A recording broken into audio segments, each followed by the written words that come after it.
Hello everyone, this is lecture 5 of C++ complete video series। Last video में हमने देखा था क्लास ऑब्जेक्ट का प्रोग्राम किस तरह से C++ में बनाते हैं। यदि आपने वो वीडियो मिस कर दिया है तो आप वो वीडियो देख सकते हैं। उस वीडियो का लिंक डिस्क्रिप्शन बॉक्स में मिल जाएगा। सबसे पहले हम बात करेंगे टोकन्स क्या होता है। The smallest individual unit in a program are known as tokens. For example keywords, identifiers, constant, string and operators. तो टोकन्स क्या होता है? कीवर्ड हो सकते हैं, आइडेंटिफायर हो सकते हैं, कांस्टेंट और स्ट्रिंग हो सकते हैं।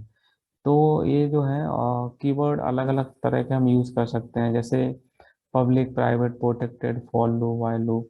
ये सब हम आगे देखेंगे। तो जस्ट आपको टोकन समझना है कि टोकन होता क्या है ना। तो टोकन कीवर्ड हो सकते हैं, आइडेंटिफायर हो सकते हैं, कांस्टेंट हो सकते हैं, स्ट्रिंग हो सकते हैं, ऑपरेटर हो सकते हैं।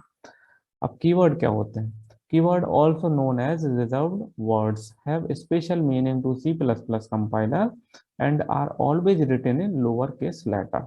It can not use it as a variable name, constant name, etcetera.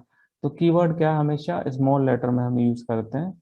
जैसे जो फॉर लूप होते हैं, वाइल है ना, और पब्लिक, प्राइवेट, क्लास, ये सारे कीवर्ड्स होते हैं। इनको हम ऐसा स्मॉल लेटर में ही यूज करेंगे। और रिजर्व वर्ड होते हैं, इनको हम as a variable name use नहीं कर सकते हैं। क्लियर? जैसे यहाँ पर कीवर्ड दिए हुए हैं, जैसे auto, break, case, char, double else, ये सारे रिजर्व वर्ड्स होते हैं। इनको हम एज अ कीवर्ड ही यूज करते हैं सी प्लस प्लस में। जैसे हम इसको एज अ वेरिएबल नेम हम यूज नहीं कर सकते। क्लियर? तो बहुत सारे यहाँ पे कीवर्ड्स दिए हुए, उनकी लिस्ट है ये। जैसे क्लास है, catch, bool, throw, true, virtual. These are the all reserve word keywords in C plus plus. Next होता है आइडेंटिफायर। क्या होता है? Identifier refer to the name of variables, functions, arrays, class, etc. created by the programmer। तो identifier जैसे आप variable का name दे सकते हैं, कोई नेम दे सकते हैं, वो क्या होगा? आइडेंटिफायर हो जाएगा। आप कोई फंक्शन बना सकते हैं, वो भी आइडेंटिफायर। आप एरे बना सकते हैं, किसी का नेम। क्लास बना सकते हैं, जैसे किसी स्टूडेंट की नेम की क्लास, एम्प्लॉयज की क्लास। तो उसको हम एज आइडेंटिफायर कहते हैं। अब आइडेंटिफायर बनाने के कुछ रूल्स होते हैं। जैसे रूल नंबर 1 है, only alphabetic character, digit and underscore are permitted. यहाँ पे अल्फाबेटिक कैरेक्टर आप यूज कर सकते हैं, डिजिट यूज कर सकते हैं, अंडरस्कोर यूज कर सकते हैं, पहला रूल। सेकंड रूल है, the name can not start with a digit. तो जो आप आइडेंटिफायर का नेम दे रहे हैं वो डिजिट से स्टार्ट नहीं हो सकता है, वो हमेशा अल्फाबेट से ही स्टार्ट होगा। तो जो थर्ड रूल है, upper case and lower case letters are distinct. तो यहाँ पे जो अपर केस और लोअर केस आपको यहाँ पे यूज करना पड़ेगा। यदि अपर केस यूज कर रहे हैं तो पूरा पूरा अपर केस यूज करेंगे, और लोअर केस यूज कर रहे हैं तो आप कंप्लीट जो आइडेंटिफाई लोअर केस में यूज करेंगे। ऐसा नहीं कि पहला वर्ड आपने अपर केस दे दिया है, बाकी के लोअर केस, या पहला वर्ड लोअर दे दिया, बाकी का अपर। तो इस तरह का आप यहाँ पर डिस्टिंग्विश यूज ना करें। ठीक है। फिर जो लास्ट रूल है, a declared keyword can not be use as a variable name. तो जो आपने कीवर्ड डिक्लेयर किया है उसको हम as a variable name use नहीं कर सकते हैं। क्लियर? तो ये 4 रूल हमें फॉलो करने पड़ेंगे आइडेंटिफायर डिफाइन करने के लिए। क्लियर? फिर नेक्स्ट होता है कांस्टेंट। क्या होते हैं? Constant refer to a fixed values that do not change during the execution of program. तो कांस्टेंट क्या होती है? इस यदि वेरिएबल हम बनाते हैं तो उसकी वैल्यू चेंज हो जाती है, बट यदि हम कांस्टेंट बनाते हैं तो कांस्टेंट की जो वैल्यू है फिक्स होती है, फिक्स हो जाती है। जैसे हम कैसे यूज करते हैं, हम जस्ट लिखते वेरिएबल के आगे const, then int data type and variable का नेम ए इक्वल टू 50। तो अब ए की जो वैल्यू है वो फिक्स हो जाएगी, मीन्स कॉन्स्टेंट हो जाएगी 50। एंड फिर हम इस तरह से कॉन्स्ट फ्लोट भी बना सकते हैं। तो ये एग्जाम्पल है, सिंटैक्स है, किस तरह से हम कांस्टेंट बनाते हैं। देन लिटरल्स क्या होते हैं? Literals, the values assigned to each constant variable are referred to as the literal. तो जो भी हम वैल्यू असाइन करते हैं कांस्टेंट को, वो एज आ हम लिटरल उसको रिकॉग्नाइज कर सकते हैं। तो generally both terms constant and literals are used interchangeably. For example, const int a equal to 50, so is a constant expression and the value 50 is referred to as a constant integer literal। तो इस तरह से हम literals कह सकते हैं कि 50 is referred to as a constant literal। Clear. Now next is a variable. अब वेरिएबल क्या होता है? Variable are containers for storing data values. Means variable क्या करते हैं? वैल्यूज को कंटेन करते हैं या वैल्यूज को स्टोर करते हैं या वैल्यूज को होल्ड करते हैं। तो यहाँ पर जैसे इंट रोल नंबर 238, तो यहाँ पर देखो डेटा टाइप क्या है? इंटीजर डेटा टाइप है। रोल नंबर एक वेरिएबल है, ठीक है। तो रोल नंबर क्या करेगा? इंटीजर डेटा टाइप को ही स्टोर करेगा। तो यहाँ पर इंटीजर डेटा टाइप मतलब डिजिट्स 238। तो 238 का एक वैल्यू है जो कि रोल नंबर में यहाँ पे होल्ड होगी या उसको कंटेन करेगा, स्टोर करेगा।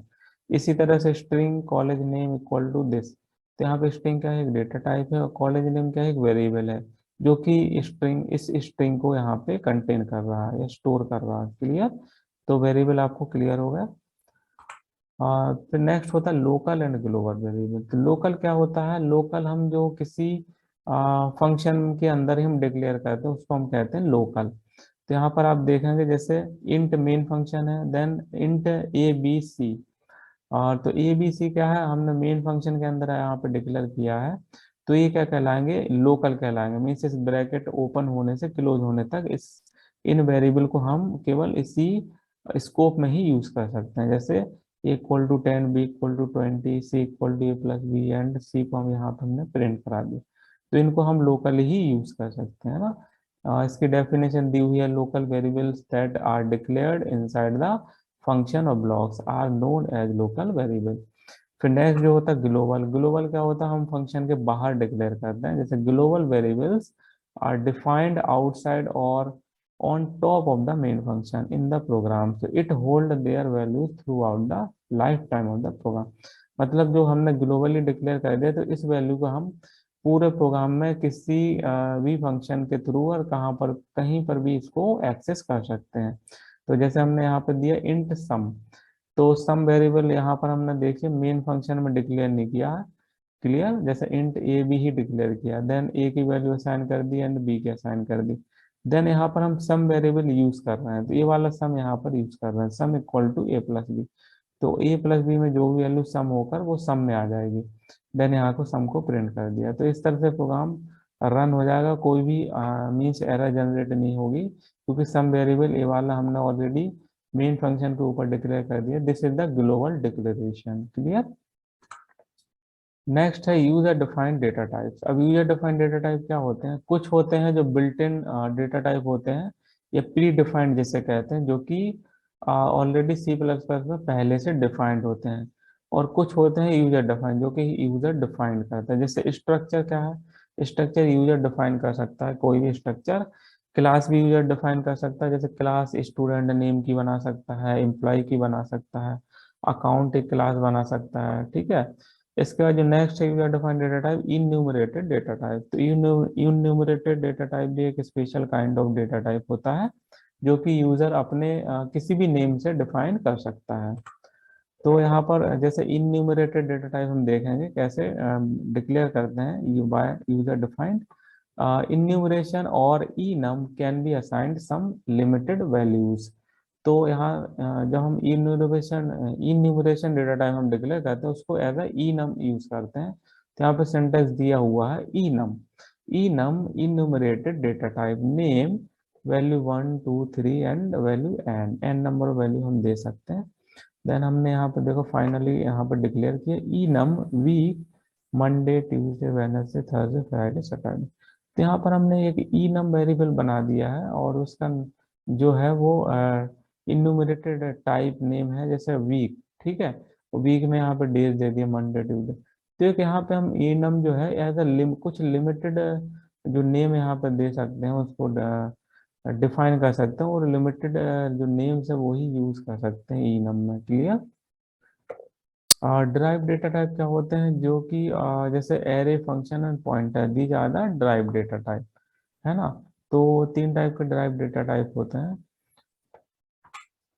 अब यहाँ पर हम देखेंगे डेटा टाइप्स क्या होते हैं। डेटा टाइप क्या है? जो अलग अलग जो वैल्यूज हम स्टोर कराते हैं उनको हम अलग अलग डेटा टाइप में स्टोर कर सकते हैं। जैसे यदि इंटीजर टाइप की वैल्यू हमें स्टोर करनी है तो हम इंटीजर डेटा टाइप डिक्लेयर करेंगे। यदि हमें फ्लोट टाइप की वैल्यू स्टोर करनी है तो फ्लोट टाइप का हम डेटा टाइप यूज करेंगे। ठीक है, क्योंकि हम यदि हम फ्लोट लेंगे उसमें इंटीजर स्टोर करेंगे, या हम इंटीजर लेंगे उसमें फ्लोट स्टोर करेंगे, तो इस तरह से यहाँ पे प्रॉब्लम क्रिएट होगी। क्लियर? जैसे हमने, और यहाँ पे साइज दी हुई है, जैसे इंट कितनी बाइट लेता, 4 बाइट, और उसका जो है स्टोर इंटीजर वैल्यूज। तो यहाँ पर जो 4 बाइट एक्चुअली इंटीजर क्या है, 2 और 4 बाइट लेता है, बट ऑपरेटिंग सिस्टम पे डिपेंड करता है। यदि 64 बिट ऑपरेटिंग सिस्टम आप यूज कर रहे हैं तो वहां पर 4 बाइट लेता है। बट यदि आप 64 बिट कर रहे हैं तो 4 बाइट लेता है, एंड 32 बिट ओएस यूज कर रहे हैं तो आप वहां पे 2 बाइट्स लेता है। फ्लोट 4 बाइट लेता है। स्टोर फ्रैक्शनल वैल्यू मीन्स आप यहाँ पे डेसिमल के बाद जो भी वैल्यू आप स्टोर कर सकते हो वो फ्लोट में यूज कर सकते हैं। डबल डेसिमल के बाद आप 15 डिजिट डेसिमल यूज कर सकते हैं यहाँ पर। एंड बुलियन आप यूज कर सकते हैं, ट्रू फॉल्स वैल्यूज, है ना। ये बुलियन 1 बाइट लेते हैं, कैरेक्टर 1 बाइट लेता है, स्टोर अ सिंगल कैरेक्टर और लेटर्स। यदि आपको वीडियो अच्छा लगा तो प्लीज इस वीडियो को लाइक कीजिए, इस वीडियो को शेयर कीजिए अपने फ्रेंड्स के साथ। और यदि आप चैनल पर नए नए हैं तो आप इस चैनल को सब्सक्राइब कीजिए, साथ में बेल आइकन भी प्रेस कर दीजिए ताकि न्यू वीडियोज का नोटिफिकेशन आपको मिल जाए। मिलते हैं नेक्स्ट वीडियो में। Thank you for watching.